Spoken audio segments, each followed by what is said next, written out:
Lah terus ngapain di situ? Ngapain di situ? Loh, jangan kayak gitu sengaja gimana? Jangan bos. Cuma dia mau lalu loh. Hah? Gendongkan aja. Apa? Mau pulang. Berhenti. Kayaknya. Udah, awas. Nah, Tar. Nunggu di mana? Penipu anak-anak. Perculing gini mas. Ya karena saya udah nggak ada pilihan lain daripada saya mencuri, ya itulah. Nanti masalah nyampe atau nggak nyampe ya Allahu alam. Teman-teman, apa yang Anda lihat dari video tadi? Banyak hikmah yang bisa kita dapatkan, bukan? Satu, tentang bagaimana perjuangan seorang anak muda yang harus berenang hanya dengan sebuah galon dari Kalimantan menuju Jawa Timur. Walaupun sudah diselamatkan. Ada hikmah yang bisa kita ambil di sana. Satu, bagaimana anak muda ini dia lebih baik mati daripada harus mencuri. Inilah yang terjadi di Indonesia, di sebuah negeri yang mayoritas beragama Muslim. Bayangkan, menterinya saja bisa dikatakan dana bansos harus dikorupsi. Ini kan krisis. Krisis yang terjadi bukan hanya pada jajaran pemerintahan, tapi di semua aspek kehidupan kita. Anak-anak, remaja, mereka ketika kuliah, sekolah pada nyontek, pemerintahan, mereka banyak melakukan kecurangan. Hingga ya ini menjadi sebuah hal yang miris buat kita semuanya. Kita hari ini krisis integritas, krisis kejujuran. Maka kejujuran adalah harga yang sangat mahal. Kejujuran adalah mata uang yang berlaku dimanapun. Kejujuran adalah sesuatu yang harus kita latih mulai saat ini. Kita belajar dari anak muda tadi. Lebih baik mati daripada harus mengambil sesuatu yang bukan hak miliknya. Daripada harus mengambil hak orang lain, lebih baik dia mati meregang nyawanya. Hikmah yang kedua, apa yang bisa kita ambil dari kisah tadi? Perjalanan anak muda tadi. Yang kedua, coba bayangkan, ternyata di sekitar kita bisa jadi banyak orang-orang yang gak seberuntung diri kita. Di sekitar kita banyak orang-orang yang pagi dia gak tahu harus makan apa. Malam dia harus berpikir bagaimana agar tetap bertahan sampai besok. Coba renungkan, apalagi di saat pandemi saat ini. Begitu banyak orang di PHK. Begitu banyak orang yang harus kehilangan pekerjaan. Begitu banyak orang yang tertutup pintu rezekinya. Tapi dia masih bingung harus menemukan pintu rezeki yang lain bagaimana. Nah, maka mari coba kita bercermin. Bisa jadi selama ini kita merayakan euforia.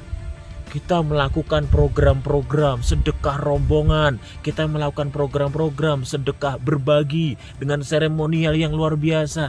Tapi ternyata tetangga kita, orang-orang terdekat kita, justru mereka orang-orang yang sangat kekurangan. Maka mari refleksi. Kisah anak muda tadi semoga menjadi sebuah inspirasi besar bagi kita. Tentang apa? Kita bersyukur bahwa kita masih diberi kesempatan, masih diberi rezeki yang lapang. Untuk apa? Ya, untuk bisa menikmati. Anda masih bisa bekerja, gaji Anda tidak dipotong, Anda masih dapat tunjangan. Percaya bahwa ketika Allah menutup satu pintu rezeki, Allah sedang menyiapkan ribuan pintu rezeki yang lain. Maka jangan fokus pada satu pintu yang tertutup. Fokuslah kepada pintu-pintu lain yang sedang dibukakan oleh Allah. Maka tugas kita adalah melakukan banyak kompetensi-kompetensi baru yang akan membuka peluang rezeki bagi kita. Yang kedua, mari merenung sejenak bahwa tidak ada kalimat dan alasan untuk kita mengeluh.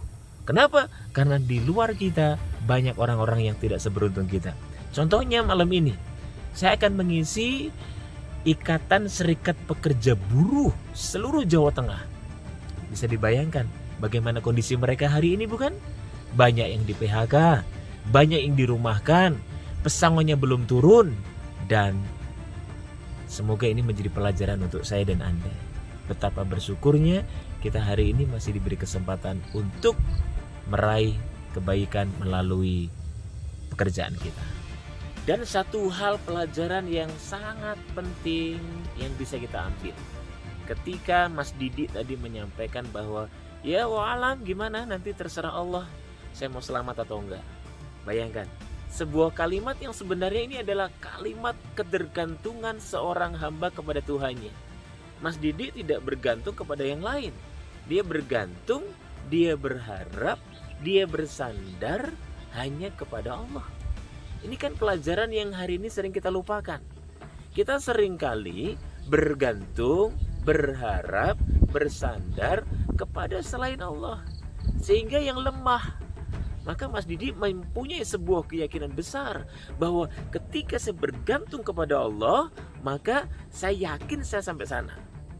Makanya tadi walaupun ada yang mencoba membantu, ya, beberapa gerombolan orang dengan speedboatnya menawarkan diri, ya dia tetap menyeberangi ke tengah lautan. Artinya apa? Dia punya keyakinan untuk sampai ke tujuan. Satu hal yang harus kita maknai sama-sama di sini adalah, yang harus kita tekankan sama-sama di sini adalah keyakinan kepada Allah harus bulat. Ingat, yang memberi rezeki kita adalah Allah, bukan pekerjaan kita, bukan atasan kita, bukan perusahaan kita, tapi Allah. Maka sebuah keyakinan inilah yang harus kita miliki sama-sama agar kita senantiasa tenang menghadapi setiap ujian, cobaan, rintangan, hambatan yang menimpa diri kita. Teman-teman semuanya yang kami sayangi, para insan-insan subscriber yang semoga dimuliakan oleh Allah, inilah yang harus kita kuatkan sama-sama. Ketergantungan kita kepada Allah itu menjadi kekuatan. Maka kelemahan kita di hadapan Allah itu sebagai kekuatan. Agar apa? Agar kita tidak bersandar kepada selain Dia. Kita contoh saja Nabi Ibrahim. Ketika dia dibakar api, dia tetap tenang. Kenapa? Karena dia bersandar hanya kepada Allah. Begitu juga dengan kita. Ujian seberat apapun, ujian sesulit apapun, yang bisa kita lakukan adalah mari kita kembali kepada Allah. Karena masalah apapun yang menimpa diri kita, ujungnya adalah mari perbaiki hubungan kita dengan Allah. Ketika kita memperbaiki hubungan kita dengan Allah, maka Allah akan memperbaiki hubungan kita dengan dunia ini.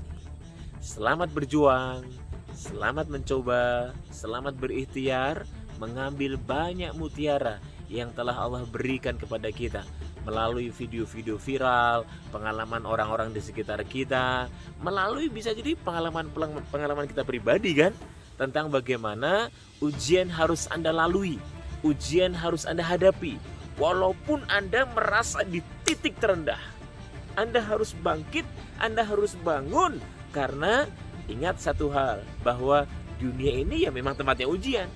Tidak ada orang di dunia gak diuji, semuanya pasti diuji. Setuju gak? Ya kita nikmati sajalah, sambil terus kita berharap, memohon semoga Allah memberi kita kekuatan. Ya, terima takdir kita, semoga setiap ujian menguatkan diri kita untuk terus berprasangka baik kepada Allah, bahwa tidak ada kehendak yang Allah berikan kepada kita kecuali kehendak itu adalah yang terbaik untuk kita. Selamat mencoba, menikmati setiap ujian-ujiannya dengan penuh kesabaran, keikhlasan, ketulusan. Sampaikan salam kami untuk keluarga.